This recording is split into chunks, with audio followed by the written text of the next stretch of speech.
What's going on everyone, I'm Alex and this is the review of the Expo M9 Mini. This phone has a quad-core processor, it's a MediaTek processor, 512 megabytes of RAM, 4 gigs of internal storage and a 4.5-inch screen. Let's take a closer look at the phone. The phone has a 4.5-inch screen and even though the screen is not HD, it does look good and has good viewing angles. The buttons at the bottom don't light up and there is no notification light. On top there we just have a 0.3 megapixel camera. Those holes that look like speakers aren't actually speakers and they're just there, so the phone looks good. The power button and the volume keys are sitting on the right hand side of the phone and they're quite clicky. On top of the phone we just have the 3.5mm audio jack and the charging port. On the back of the phone we just have the 5 megapixel sensor, the flash and the speaker all the way at the bottom. The back of the phone is made out of plastic, but it doesn't feel cheap and it does feel pretty good to hold in hand. Behind the rear cover we have the 1800 mAh battery, 2 SIM card slots and a slot for a SD card. The phone comes pre-installed with Android 5.1 and it has on top the manufacturer's UI. If we go into About Phone we are gonna see the software version right there. Next thing I want to show you is the storage.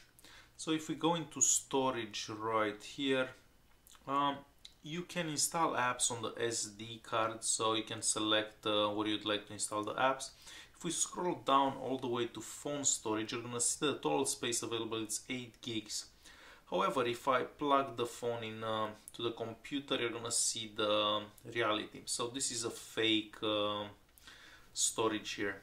Even though the phone says there are 7 gigs available, this is what you actually get when you connect the phone to the computer, so not that much space available, so the phone only has 4 gigs of internal storage. This phone also has a couple of gestures. The one that I like the most is the double tapping of the screen. So you double tap the screen twice and the phone will come to life. I will quickly scroll through languages so you can see what languages are available on this phone. Depending where you may be in the world, you may be looking for a certain language. So these are all the languages available on this phone. The phone comes pre-installed with the Play Store, and if you have the Play Store you can basically install any app you want.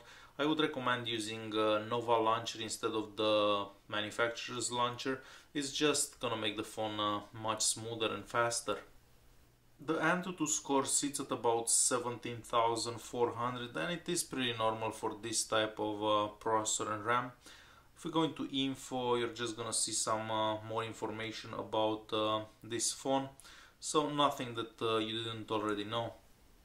I will do a GPS test so you can see how fast it connects to satellites. I am inside the house at the moment, so it may take a few seconds till it connects. So let's see how long it takes it.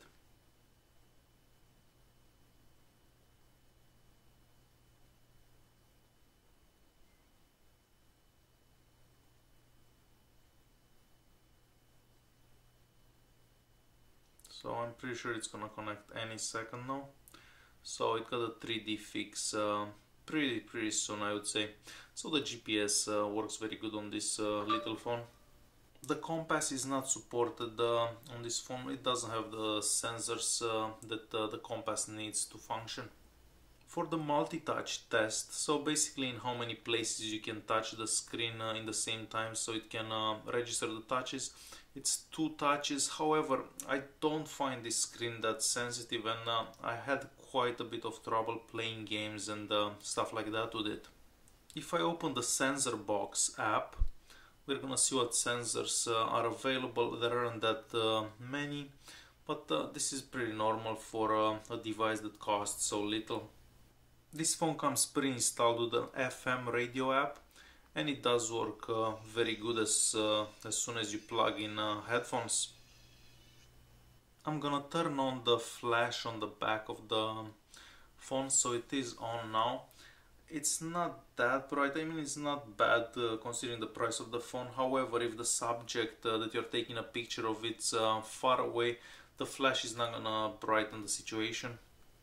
I will open the YouTube app so we can check out the maximum resolution that videos can be watched at. I'm gonna play one of my own videos and then we can also hear how loud the speaker gets. So I'm just gonna search for one of my own videos. It's gonna be this one.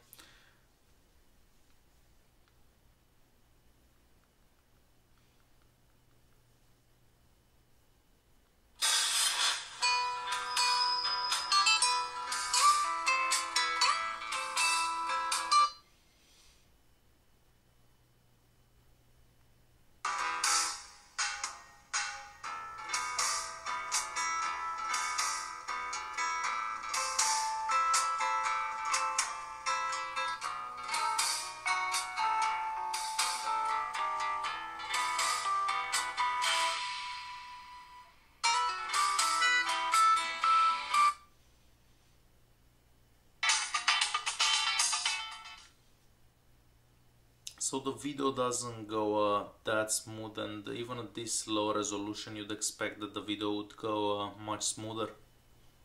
I will do a speed test on 3G, so this is a 3G only phone. This depends a lot on the network, but I usually get about 5.5 downloads and about 1 upload. So I expect that the result is gonna be similar with other phones.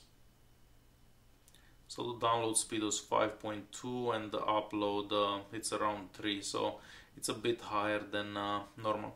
However, this has a lot to do with the network, not the phone itself. And these are the results that I got on 3G. I'm gonna make a quick phone call so you can hear the speaker out there, how loud it is.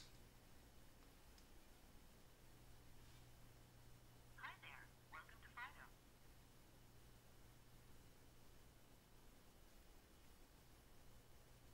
Hold on one sec. Verifying your account. Our self-serve menu is a breeze. Try it out to check your usage, your account balance, and make payments. If you'd like to use our The proximity sensor, it's not as sensitive as you'd expect, and yeah, it takes a while for the phone to actually turn off the screen. So the proximity sensor is not the best either. The call quality seems to be great. Now I'm gonna open Chrome and I'm just gonna go to a random article. I'm gonna search for the Globe and Mail.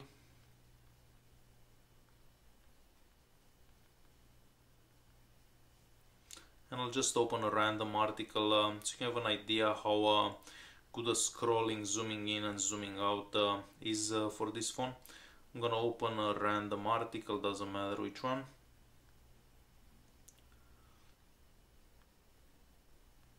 So that's how scrolling goes. And now zooming in and out. It's not the smoothest thing out there, but I've seen worse. Now the cameras. Well, I didn't find the camera to be the best camera out there. In low light it's just absolutely horrible. It takes a while till it turns on. It seems that the button is upside down. The button should be on the other side, however. So if we take a picture of that, I'm gonna turn off the flash, try that again.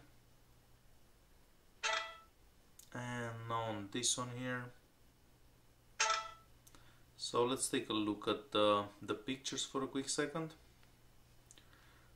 So you can see the pixels pretty much everywhere, and there is quite a bit of light in here. This one seems a bit better, but still it's not that great. We don't really have too many options here. We just have the basic MediaTek options. You can take 16:9 pictures as well. That's like full screen. And for the video here we just have fine, high and medium, so I'm not sure what the actual resolution of the video is, but the video doesn't look that good. So it's, I mean, it's a cheap phone, and you'd expect that the camera is not going to be the best. If I turn this around, it's basically pointing towards me. I'm going to take a picture of this and we'll take a look at the picture, and again there is no detail and everything seems like washed off. So the camera on this phone, it's not the best. And since I'm talking about the camera and something that's not the best, the battery life, it kind of sucks. So yeah, I'm not able to make it through an entire day. Like it's got an hour or something on the screen time and the battery it's almost done. So yes, not the best battery life out there. Aside from that, the screen does look pretty good, and it does have pretty good viewing angles as well. But yes, I wouldn't recommend this phone even for the cheap price. I think you should spend a bit more and try to get something better. Thanks for watching, and don't forget to subscribe.